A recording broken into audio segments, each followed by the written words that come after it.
So I'm not gonna lie, filming yesterday's video wore me out completely. Aside from skateboarding 5 miles, filming the whole video, I also spent 5 hours editing that video this morning. Luckily for me though, it's Sunday and I don't have a thing to do.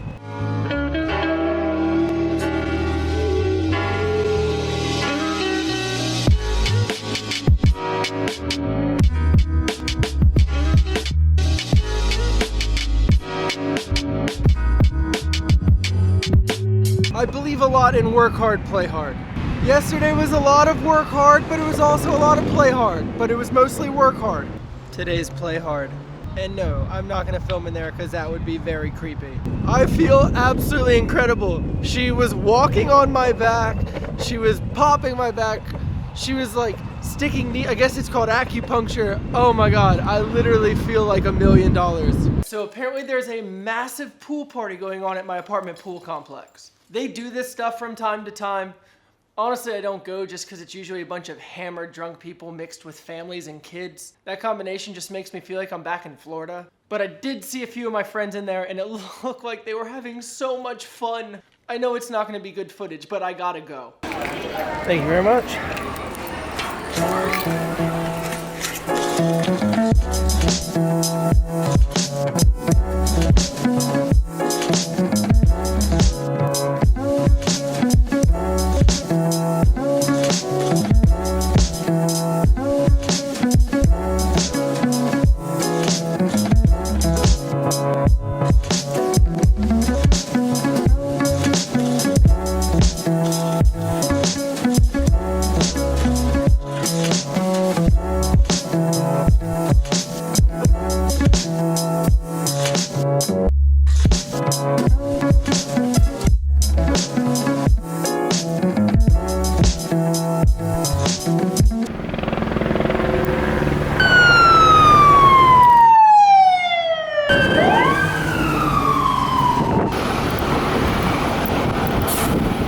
Is an absolute war zone. This is the farmer's market at the Grove. They pretty much have every single type of food in the entire world. Chinese, ice cream, donuts, pizza, seafood, hot dogs, Brazilian, fruit, candy, cheesesteaks, breakfast, crepes, Mexican, desserts. Hell, they even have a hot sauce store. World Market has the absolute best selection of international candy.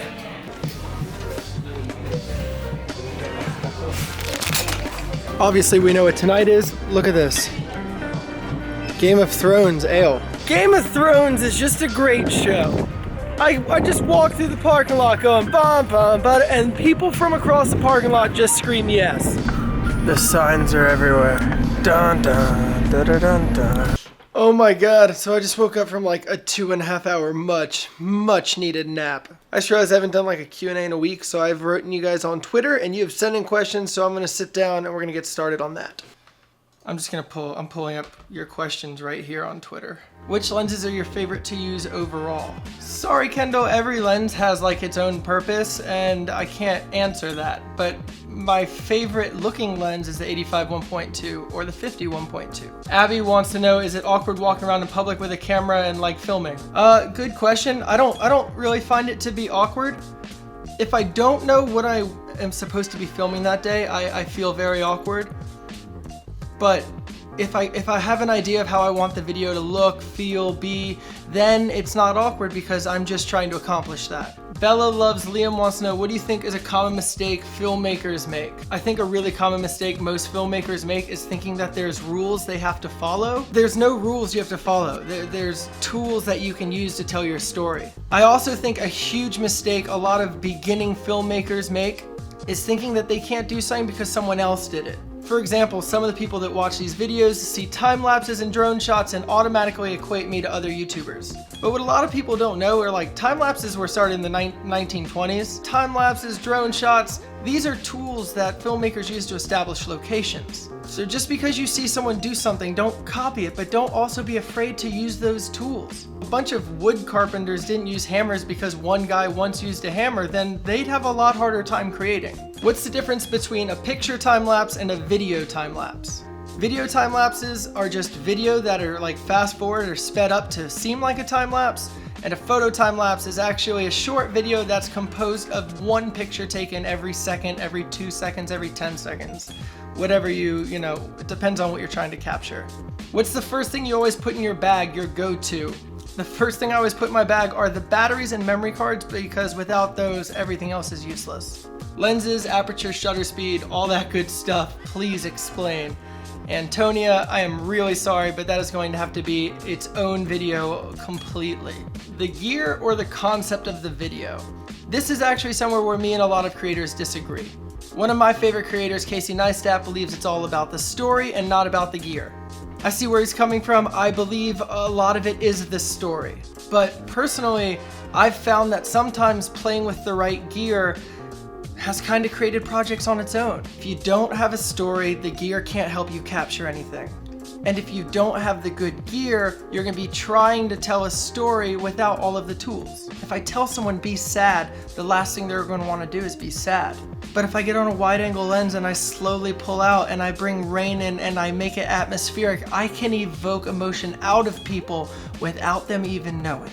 If you don't have a lot of money, what's the best possible piece of equipment to buy for not way too much? If you don't have a lot of money to spend on a camera or your gear, I'd recommend possibly even buying an older camera. The only reason I say this is just remember that the camera isn't the only thing that's going to be expensive. You have batteries, you have memory cards, you have lenses, you're gonna want straps, it goes on. It goes on and on and on, and it never stops. Once you're a camera nerd, you're part of the club. Okay, Q&A is officially over for this week. It is exactly 1 hour until Game of Thrones.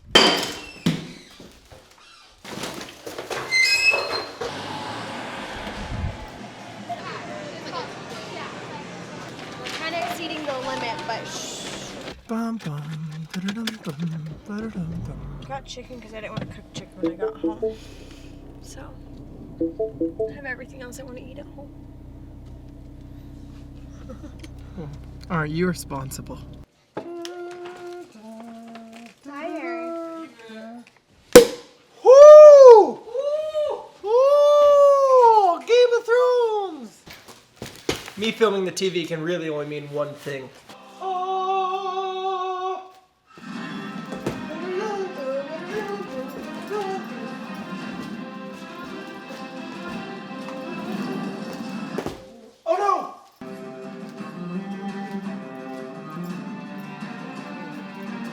I have no idea what instruments they're playing.